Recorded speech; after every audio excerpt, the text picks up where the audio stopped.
Hey, what's going on, everybody? Isaac here with Civil Engineering Academy, jumping on with another fun podcast episode.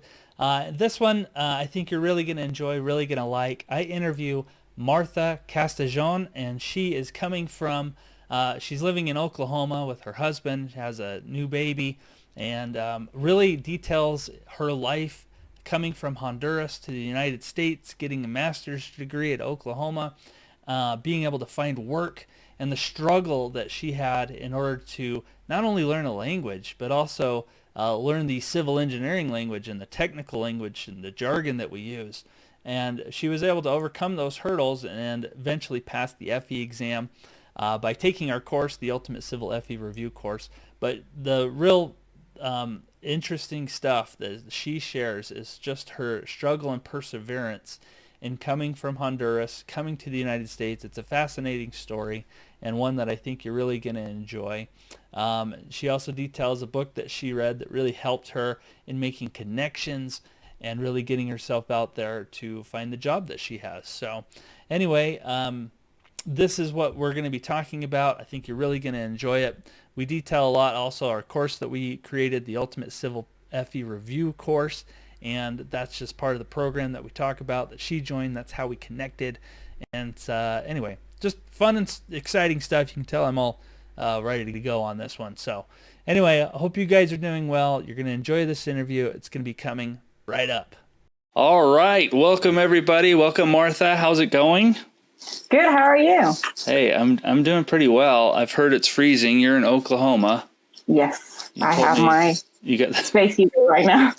It's freezing in Oklahoma. Yeah. And I'm in Utah, and we haven't had snow like all winter, so I don't know what's up with that, but stuff happens. So anyway, welcome to the Civil Engineering Academy podcast.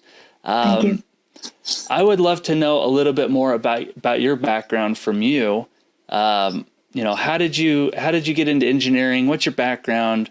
How did you end up in the United States? Give us some details. Okay, well, I'm from Honduras, and both my parents are civil engineers. My dad worked and has been working all his life in civil engineering. He's a contractor. So in Honduras. In Honduras, yes. Okay. So I grew up around civil engineer conversations.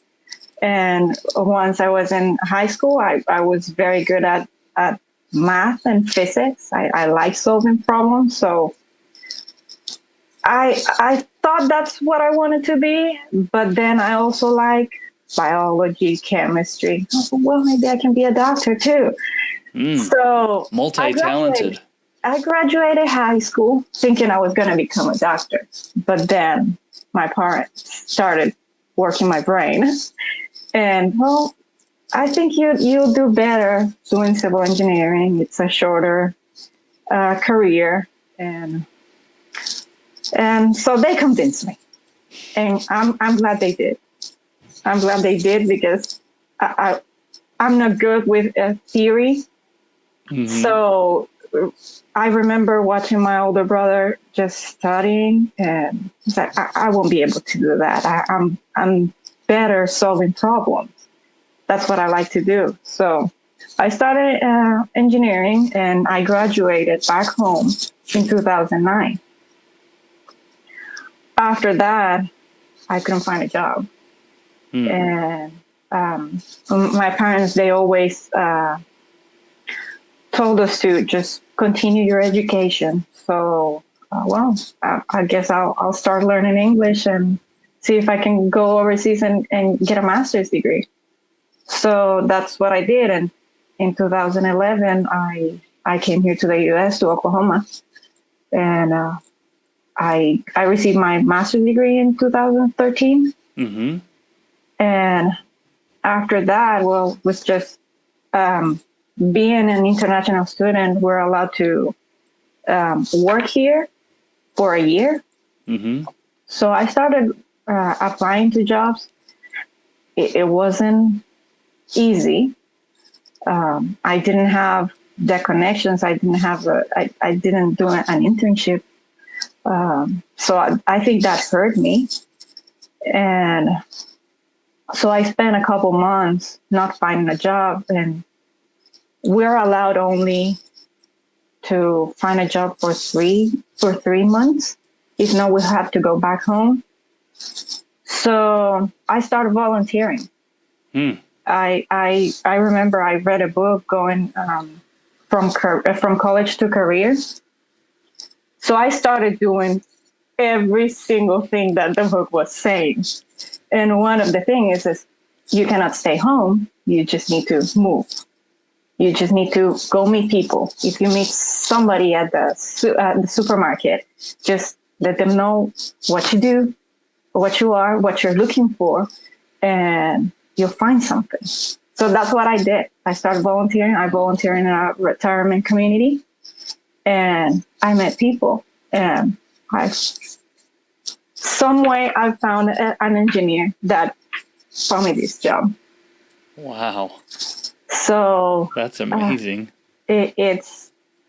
I'm just amazed how everything worked out. And I feel so blessed. So how long have you been working now in this, you're in transportation? Yes. And how long have you been working there? I've been working there for 8 years. Awesome. Yes. Wow, that's really fascinating. So I just want to back up a little bit.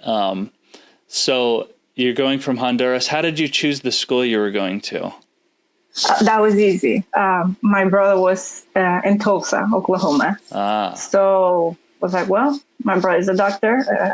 I'm very young. I was 21. So I was like, well, I think I better go and be close to him, just to be safe and to be close to family too. Sure. I miss my brother, so. Well, it sounds like you got a genius family. You got doctors, you got engineers, and your parents are engineers. Like, man, do you have any other siblings? Yes, I have 2 more. There's another engineer, yes. Okay. And the other one is a director. Wow. You know what? You guys need to get together and start your own company. Yes, we just need the money. That's awesome. Wow. So you've overcome so many challenges in coming here. And I know one of the challenges as you were going through school and now that you're looking forward to becoming a professional engineer is that you had to go through the gate of the FE exam. Yes. And you had to pass that. So what was your experience like taking that? Were you in school? Were you out of school? You know, what was your mindset around that? Well, I took it while I was at OSU, but I did not study. I just took it, and it was terrible. I remember. Sounds like my first time. Yes, it was just, I did not take it seriously. And honestly, I had no idea. When I came here, I had no idea everything that I had to do in order to become a professional engineer. So this was news to me. So, wow, I better take it. But I never thought it was going to be that hard. And the other issue is my language. I wasn't at that time. I was not. I was not very good. Yes, proficient in English. Yes, and especially on those areas that I was not taking any classes in, like environmental. So I went there and I barely understood most of the questions. That makes sense. Yes. So how did you overcome that? Well, I guess what advice would you have for someone that's going through the same thing? Well, you need to prepare. You need to solve problems. That's what you need to do. And but I think it helped me just getting those extra years of just working in this area and improving my English. That's great. Well, it's one thing to learn English, but then you're going to a technical field, and that kind of has its own little language too. So I can imagine that it was a real struggle to try to not only, learn the language, but then also learn the engineering and the technical grammar. Everything I knew, it wasn't in Spanish, so Yes. it was hard.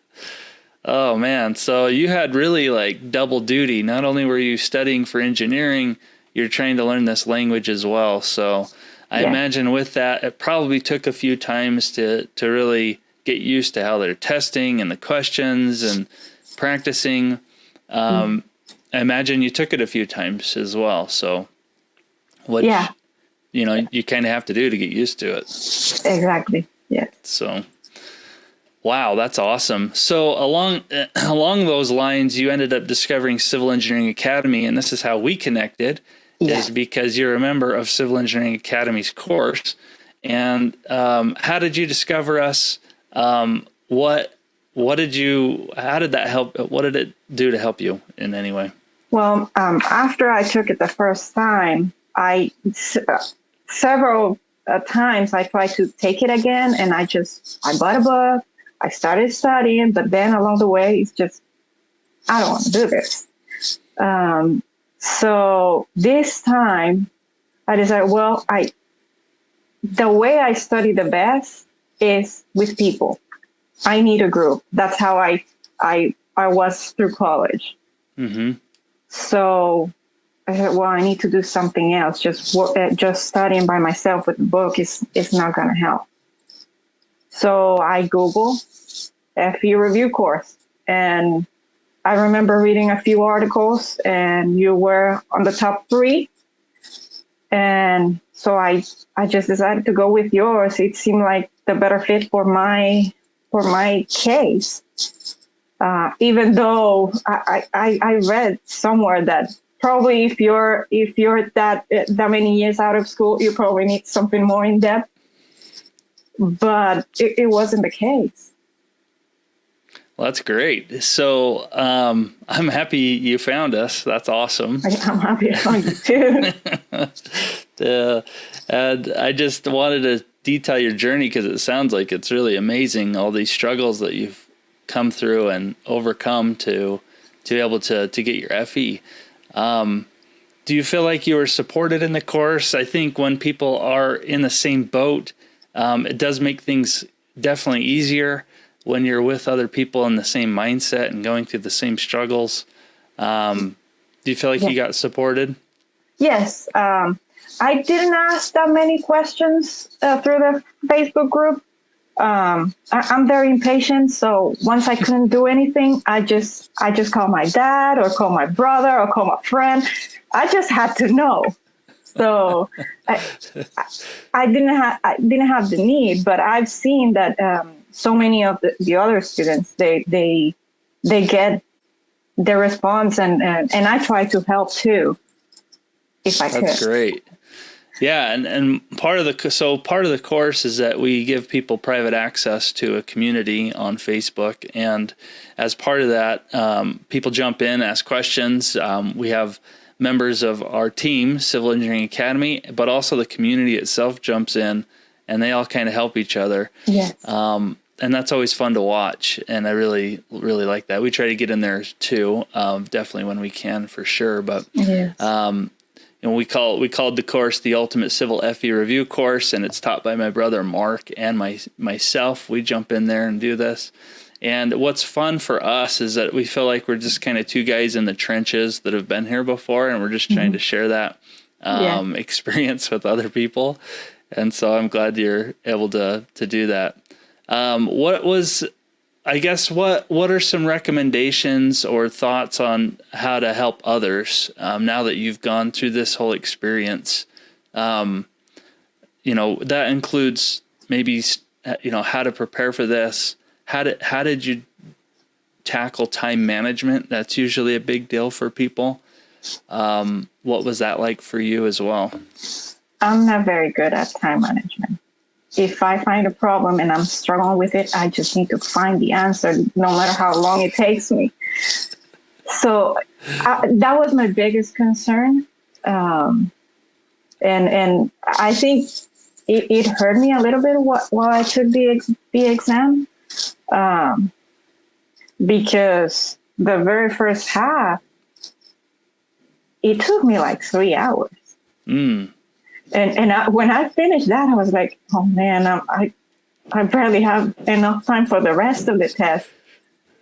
And but I guess I did enough. Yeah.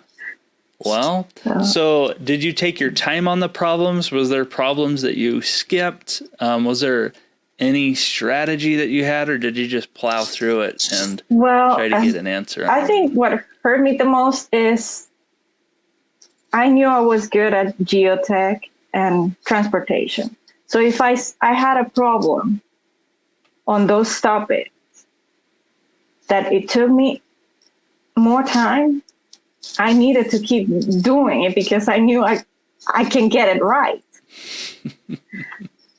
And I think I should have done that. Because well, you passed.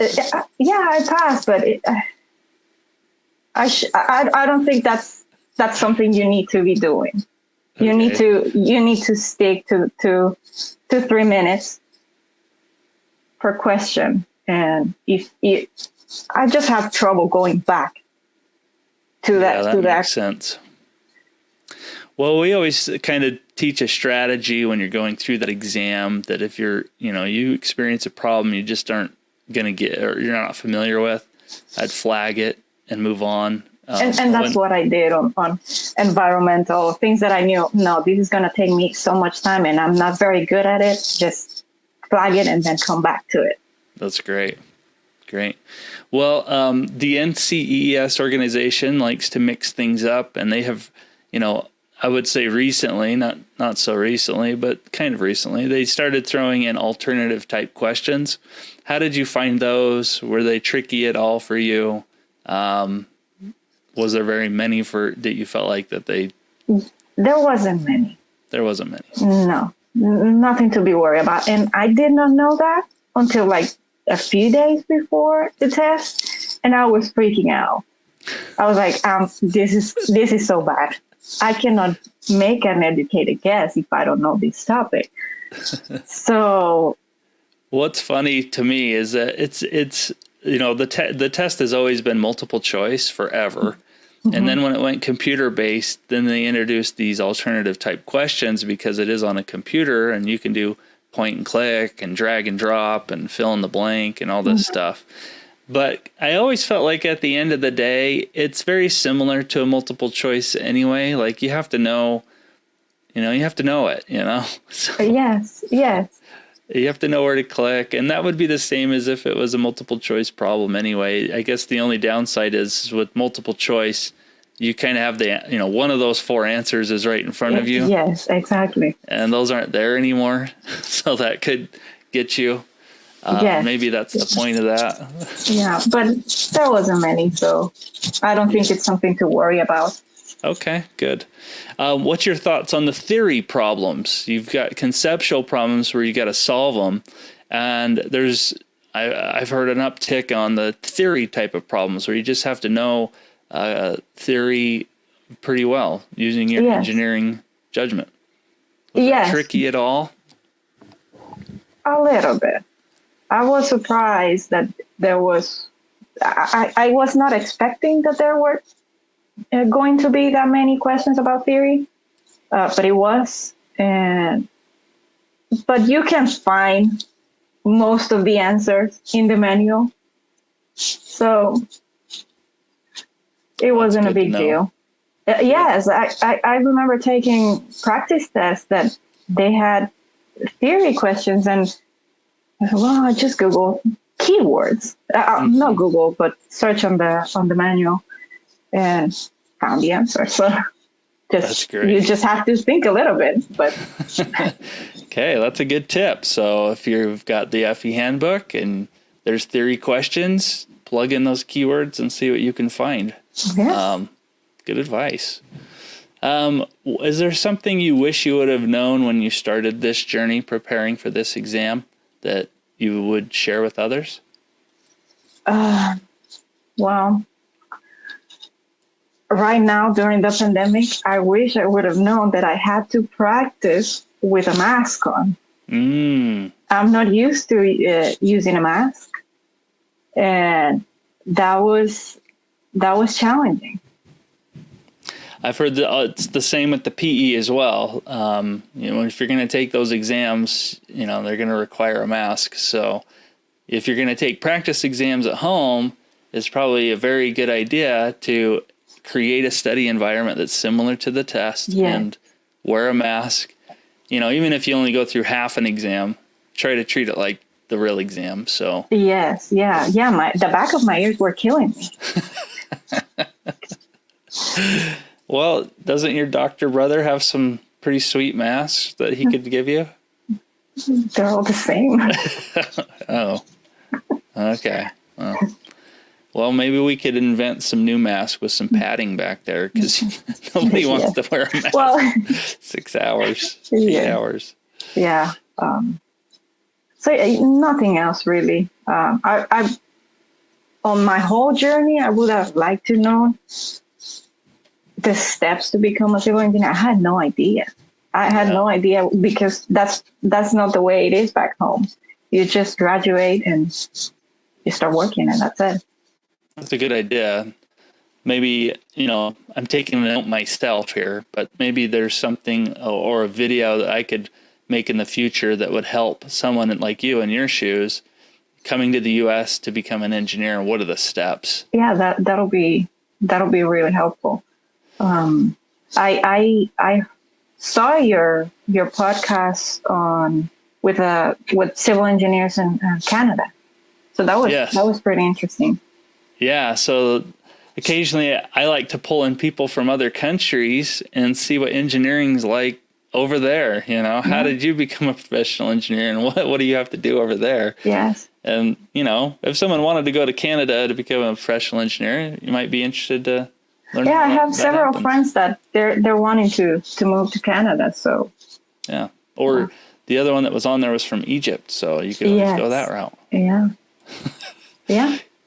Well, this has been fun. I guess just a few more questions before we kind of wrap this up, but what are some personal habits that contributed to your success as an engineer? What do you think are some personal habits that you had to develop, or that maybe you have just naturally? I like to plan and make lists. Mm-hmm. I think that really helps me, and it helped me with the FE. Once I signed up for the course, I did a schedule, and I had it programmed per week and what I was going to study. And so just plan ahead. Good. So it sounds like plan ahead, find out the details beforehand of what you need to do, whether that's going to take the FE or whether you're starting school, a graduate program, or whatever you're getting into. Yes, I've always been focused on, I need to get this done by this time, at this time. I didn't do it with the FE, but I did it with everything else in my career. You just knew the FE was coming. Yeah. You're going to get that done. So that's great. And it sounds like you really looked up to your family, which is awesome. That's awesome that both parents are civil engineers. That's, I think, a pretty rare combination. Yeah. Are they going to come to the U.S. as well sometime, or? We don't know. It's my dad still works, and he's so passionate about what he does. Okay. And I think I've never met anybody so passionate about asphalt. That's great. Yeah.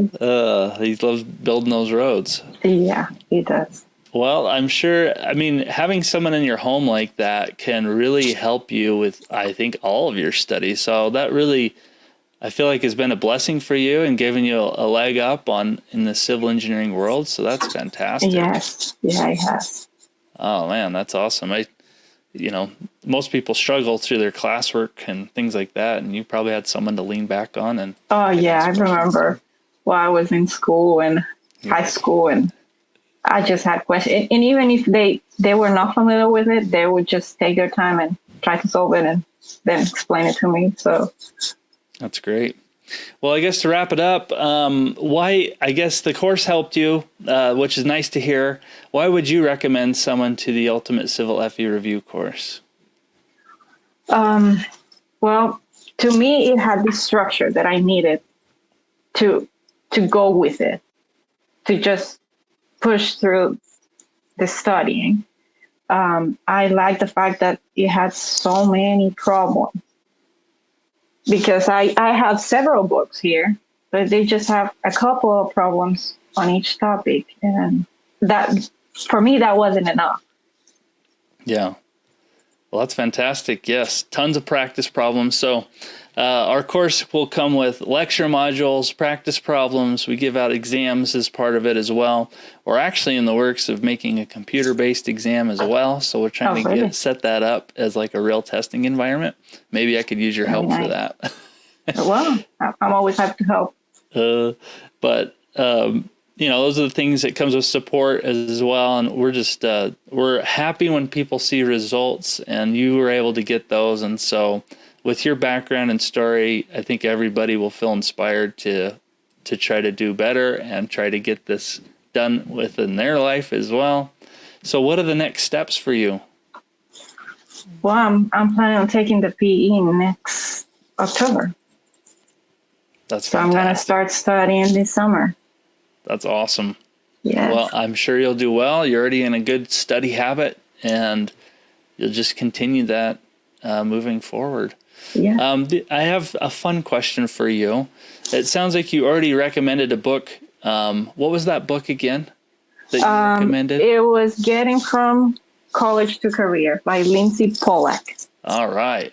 So yeah, we'll put that in the show notes for others that want to research that. Okay. Sounds like it helped you. It helped me.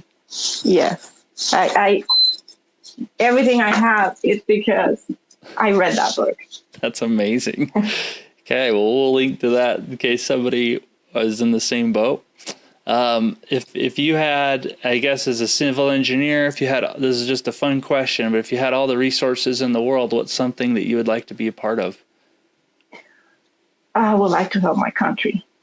Okay. Just improve their roads, their infrastructure. I remember when I was a kid, I going from one major city to the other one, I was just thinking, I'm gonna die today. Because they were terrible. It was a heavy traffic road, and it was just a 2-lane. Oh man! On the mountain. So yeah, I would feel that way too. Yeah. So, and it has improved since I left, but it just needs so much work. I actually took a trip for work to India. And I felt like I was going to die too. But what I realized by the end of the trip is that it's kind of like organized chaos. Like everybody's just doing their thing, and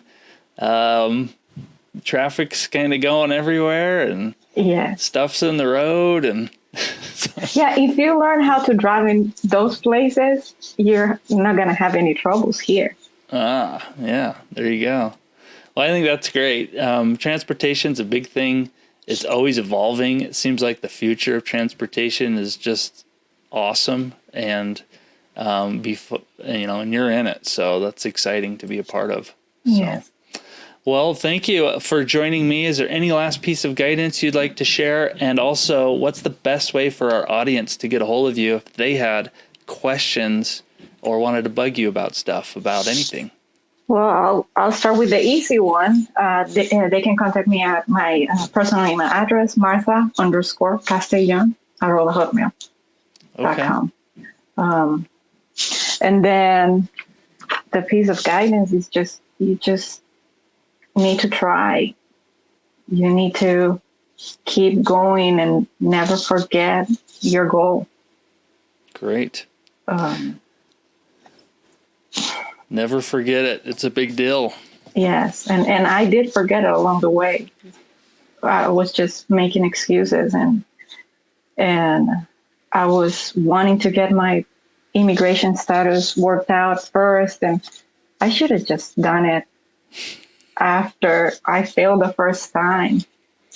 Yeah, you got a lot of stuff that you're probably balancing and worrying about, and hopefully things are settling down a little bit for you. You've got your degree, you've got your FE, you can work on your PE, you've got, basically a newborn kind of you're taking care of, a baby, so that's exciting.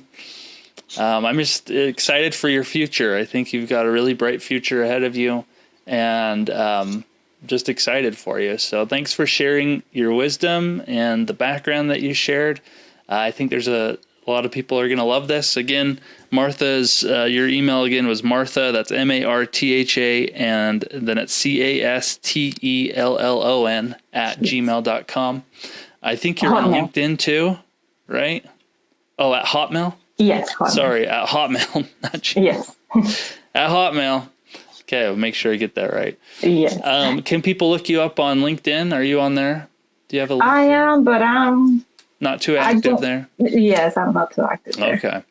Well, they'll hit you up on the email. So appreciate you jumping on the show. This has been really fun for me, and we'll see you next time. Perfect. Thank you for having me. All right. Bye. What's up, everybody? I hope you enjoyed that interview with Martha. Please reach out to her on her email, or she is on LinkedIn, doesn't use it very much, but reach out to her, give her a thank you, ask her, if you're going through a similar experience in your own world, you can reach out to her and ask her. But I just really enjoyed that interview with her, and she did a fantastic job. Hope you learned something there. If you guys need a course, then go check it out at civilFEreviewcourse.com. We've created an awesome course for you, and it details, we have lecture modules, we have video practice problems, we have practice exams, we have a private Facebook community of support that's awesome. And this is how Martha and I connected. So anyway, go check it out at civilFEreviewcourse.com. If you need more tips and tools, you can also check out our main resource at civilengineeringacademy.com, where we can help you on your journey to become a professional engineer and beyond. So go check it out, guys. Thanks for joining me, and we'll see you in the next one. Bye.